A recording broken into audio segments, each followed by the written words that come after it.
By education, a chartered accountant and MBA. By profession, an entrepreneur. And by life's experiences, still a toddler.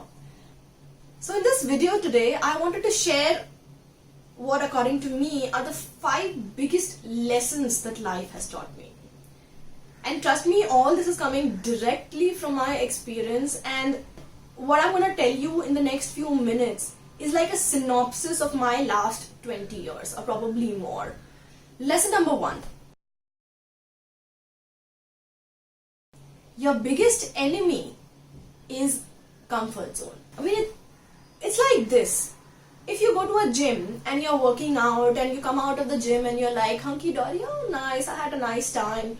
I can go out clubbing now, I'm that fresh.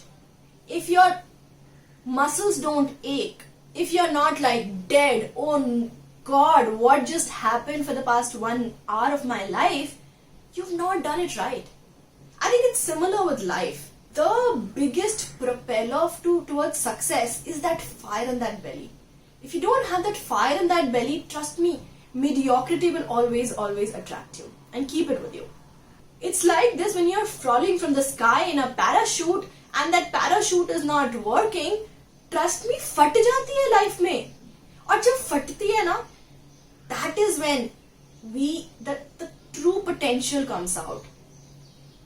Not to say that you just go and attract all the problems in life, but then there has to be some reason in life which will make you just go out of your comfort zone. Lesson number 2.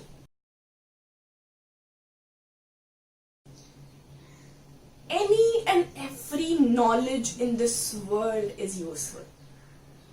Yes. I hear some people say that, we've studied so much during school. How is anything of that sort ever going to be useful? For example, if I want to become a businessman, how is anything in science that I've learned ever going to be useful? How is mathematics ever going to be useful? Any knowledge that we get in life is useful some way or the other, either used by our conscious mind or by the subconscious mind. I'll give you an example. We all have studied about right-angled triangles in mathematics, and I hear some of you say, oh, mathematics, don't even ask me about it. But I'll give you an example from a very, very practical perspective. In a right-angled triangle, if we just recall the theorem about right-angled triangle, the hypotenuse of the right-angled triangle is the largest of all the 3 sides. Okay? Very, very theoretical. I have seen myself actually using this theorem on the roads. Can you beat that? So when I drive, okay, let's say if I'm driving in a very, very narrow lane and I have to pass through that, and let's say there's a vehicle this side and there's something this side, and I have to pass through, okay? Instead of taking my car straight through this, what I do is I take a little bit of a turn and then go diagonal, go slanting like this, okay? Subconsciously, I am actually using this theorem that the hypotenuse, the slanting side of the triangle is bigger. It gives my car more space to go through than the other of the 2 sides. It's a very subconscious utilization of something which I've studied in school. So the idea being that no knowledge ever is a waste of life.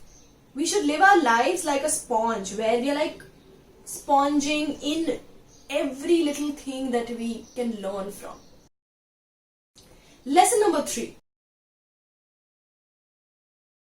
This is one of my biggest learnings from mostly my professional and corporate life. Your biggest asset to success is going to be your network, your social network as well as your professional network. Now, social network is very, very important because how you feel about yourself and how do people around you make you feel is going to be your biggest personality propeller in life. The professional network, because in life You never know which person can help you in what way when. I have felt clueless many a times in my life. And 90 out of 100 times I have sought help from people that I knew, and that has worked for me. So it's like network gives you steps to reach wherever you want to reach. And that kind of gives me a very, very important thing which I've learned in my life is no matter what our personality is, whether we are the aggressive types, whether we are the meek types, or whether we are the tolerant types, never ever burn bridges with anyone in life. You may hate somebody. Somebody might be all those bad words that you can give them. But never ever burn bridges. One, because it kind of disturbs your own inner peace. And secondly, there is nothing or nobody in the world which can make a difference to your life. Just forgive. Move on. Move on and you'll be a much happier person and effectively a much more successful person. Lesson number 4. And this probably you'll appreciate a little more when you've lived a certain years of life. It's slightly difficult to understand this point when you're very young, but nevertheless, I'll tell you. A very important thing, almost as important as the IQ or the intelligence that you gain in life, is your emotional intelligence. And I am saying so because I have not failed as many times professionally and educationally in any other form than emotionally. One thing which I have learned through all my failures is if I could have handled it a little better, I could not have controlled it, right? If I could have controlled it, I would have controlled it. And even if I did not, I lost that time. But what was in my control was to actually be able to handle it better.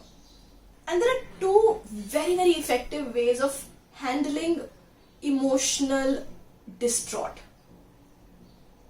One is let time pass. It's very easy to say, come out of your sorrows, come out of the depression, come out of this. No, it's okay. It's okay to fail. It's okay to feel the way you're feeling. Just let time pass. Time is the biggest healer. And I cannot reiterate it enough because time is the biggest healer in life. And second important nugget to go with this is when this time is passing, distract yourself and channelize your energies to something which will keep you occupied. It could be working out, it could be following your hobbies, it could be just focusing on your work, immersing yourself into that. Just keep your mind occupied at a certain space which gives you peace. And when that difficult time passes, then is when you will be in a state of mind that will help you, rather that will let you take better decisions in life. Lesson number 5.